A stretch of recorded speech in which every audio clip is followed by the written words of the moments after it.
Basically, my story begins in first year university. I had a year where I think a lot of problems happened to me. My parents separated that year. My dog died. That was a particularly tough day. Subhanallah. I had 2 car accidents in the space of 1 week. And also, sadly, I had a friend pass away that year. I think that year led me to sort of ask some questions along the lines of, why am I here? What's the purpose of life? Why do I get up in the morning? Why do I even bother? Why don't I just sit on the couch, watch TV, Jerry Springer, whatever? And I think I started to ask questions about, the purpose of life, and that led me to start to do a bit of a holy quest. Naturally, as an Aussie, the first thing I did was investigate Christianity. I had a few Christian friends, and I remember going to a church camp. It was one of the funniest camps I've ever been to in my life. Everybody was singing. I didn't know what the words were. I didn't know what they were saying. It sounded great. They had beautiful voices, but it just seemed really strange. And everybody was telling me how much God loved me, and I was thinking, God loves me? My dog died. SubhanAllah. So I kept on investigating Christianity, and I went to a whole lot of, different aspects of Christianity. So we're talking about Catholicism, we're talking about Anglican, Baptist, priests, pastors. And every time I'd go there and ask questions, I'd find that they wouldn't pick up the Bible and start to say, oh, this is the answer, my dear brother. They would just start answering me. They would just answer from their own opinions.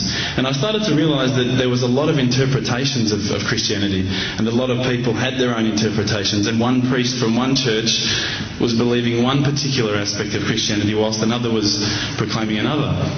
So I started to think to myself, the Bible is one text, but there seems to be so many different interpretations, and it was confusing. At the time, while I was in first year university, I was also working in a service station, one of my part-time jobs. And one of my colleagues was a Hindu, was an Indian Hindu, and we'd regularly change shift. And at that time, I was very inquisitive, and I'd say to him, dude, what's the deal with the elephant head guy? What's the deal with that? Why has that guy got an elephant head? And he's going, oh, that's Ganesha, this. I said, but couldn't you have chosen like a lion's head or something a bit better? We'd have, these really deep theological debates while people were buying petrol. And I'd be saying, yeah, but why, bro, $5 of gas? Thanks, mate. Yeah, no problems. And again, I found that was very hard to stomach. So I sort of investigated a little bit further. I had a good friend of mine was a Mormon, and I found that this religion actually appealed to me the most out of all of the Christian religions, the Church of Latter-day Saints. They were quite strict. They don't drink alcohol. They don't drink caffeine, so unfortunately Coke's out, guys, because I know Levos love Coke. But again, there was that leap of faith I felt that I had to make to embrace this religion. And I found that, I wasn't just into making a leap of faith, I wanted proof. I also investigated Judaism, would you believe? And my original name before Abu Bakr is Reuben. So if you've probably seen all the movies, you've seen Reubenstein. At the end, they probably thought I was Jewish, so they thought, oh, this guy's, one of us. But again, I just didn't find what I was looking for. Lastly, I probably looked into Buddhism, and I found that this was probably the religion that I was going to choose. I thought, look, this is great. There's so much, people at peace here. They seem to be really switched on, and they seem to be living one with the world, and that's what really appealed to me. But the more and more I looked into it, I guess I realised that it wasn't a religion of God. It was just a nice way to live. One of my friends, one of my close friends, who's a Christian, would you believe, said, tell me the religions that you've investigated. So I went through them. I said, Judaism, Christianity, Catholicism, Buddhism, Hinduism, He goes, what about Islam? Islam? I go, they're terrorists. I'm not going to investigate that religion. They're crazy. Why would I even look at that religion? But lo and behold, I found myself walking into a mosque one day. This was my eternal quest.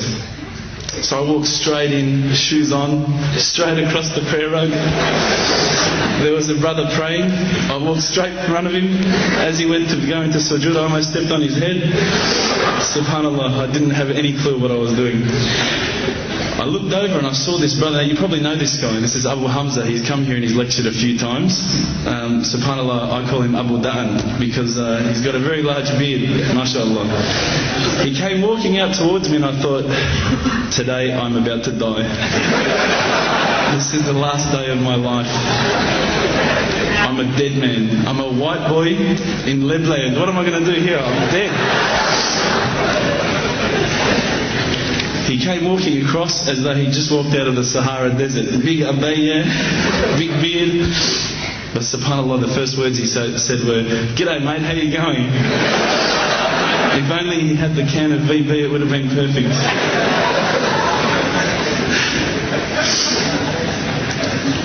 SubhanAllah, I was very taken aback by his welcoming nature. As Aussies, I guess now, I don't want to offend any Australians here, but my upbringing is from a country upbringing. My parents raised me as an atheist. They were raised as Christians. They were dragged along to church every Sunday, and they hated every minute of it. So as soon as we were born, they drummed it into our heads that when you die, you're worm food. That's it. There's no afterlife. There's no God. It's all rubbish. So I was raised as an atheist. So when I walked across and I saw Abu Hamza and he was talking to me in a very polite fashion, which I was very thankful for because I was sure I'd seen him on the 5 o'clock news hijacking a plane the day before.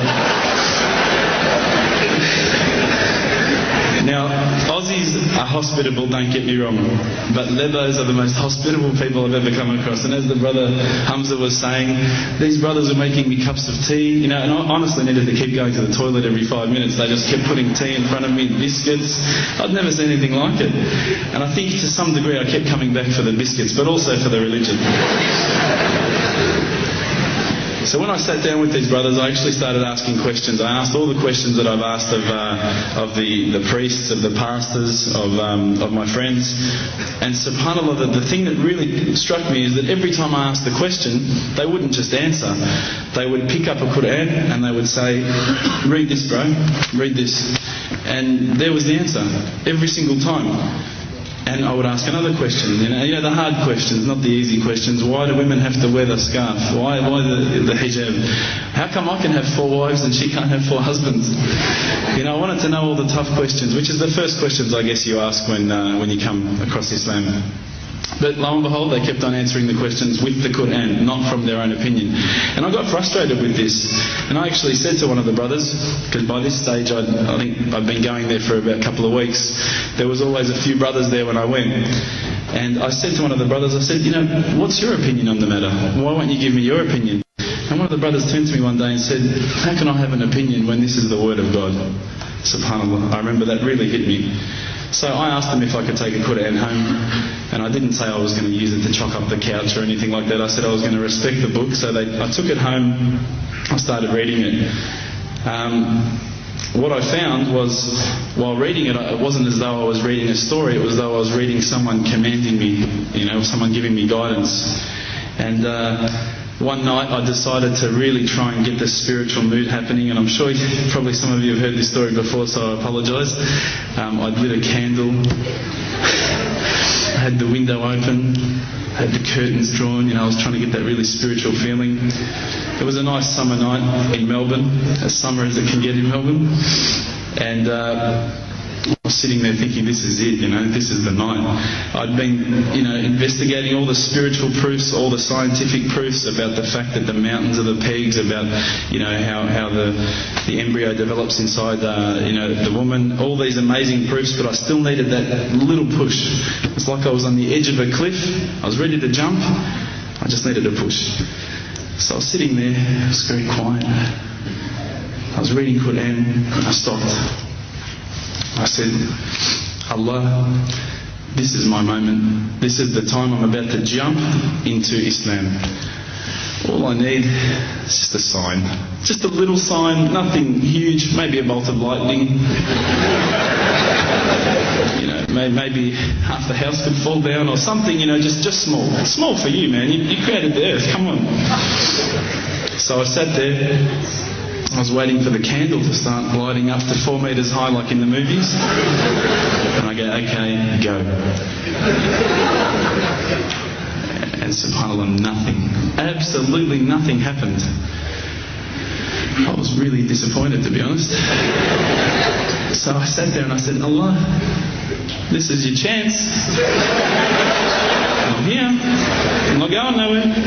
I'll give you another chance.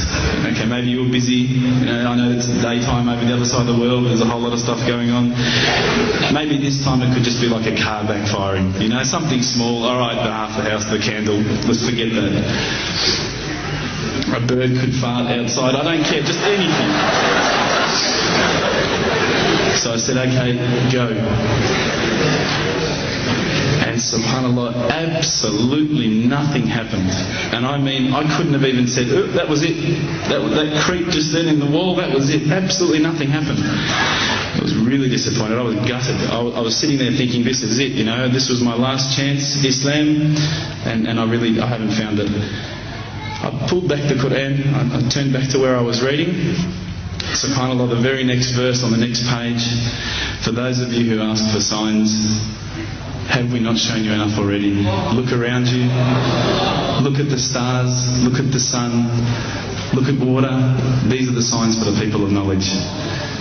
SubhanAllah.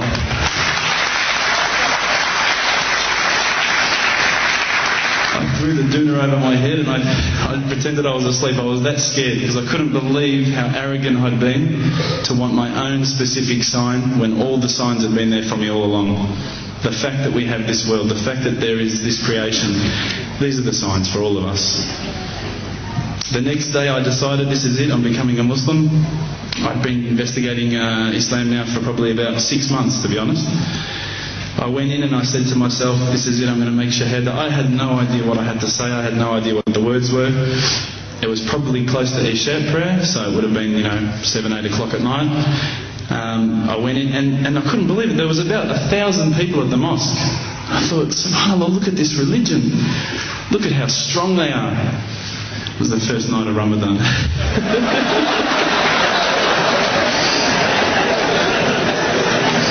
Ramadan Muslims. So I sat there and I was very nervous, I must admit. I got up and this person's going to me, you got to say these words, bro, ashhadu. I'm going, what? Ash what? Can't I just say it in English? No, they say, no, you got to say it in Arabic. And I thought, I looked out over the sea of beards that I could see in front of me and I thought, if I get these words wrong, I'm a dead man again. I had this fear, And they were staring at me, and I don't know if you know this, but Australians can't stare. Lebanese people can stare. So I was sitting there, I was very scared.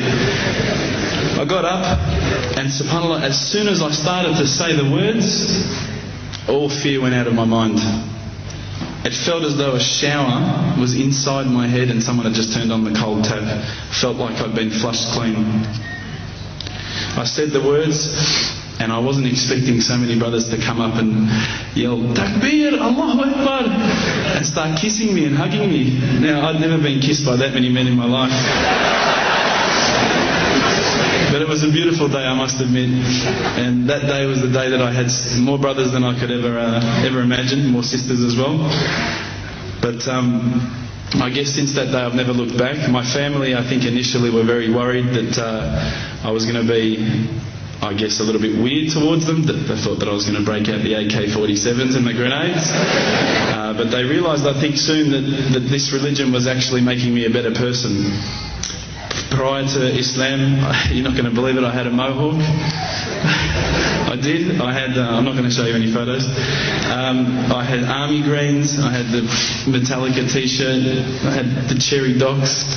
I was shocking, right? I thought I looked great, but I looked terrible. And alhamdulillah, ever since then I look as good as I do now. No, don't laugh, please. But my parents were the first people to actually say to me once, which really amazed me. They said, my father actually asked me for the Quran recently, which I was really happy about. I always thought he'd be one of the hardest people to work on. But he said to me, ever since you've been a Muslim, you've been a better person. You're more reliable. I can count on you to come and pick me up if my car breaks down. Whereas before I go, Dad, I was drinking last night. I don't know if it's still out of my system. So alhamdulillah, I hope that this hasn't bored you too much, but I just wanted to share with you what I would suggest is probably the most beautiful time in my life. And inshallah, I'll see you all in Jannah for a kebab. Assalamu alaikum.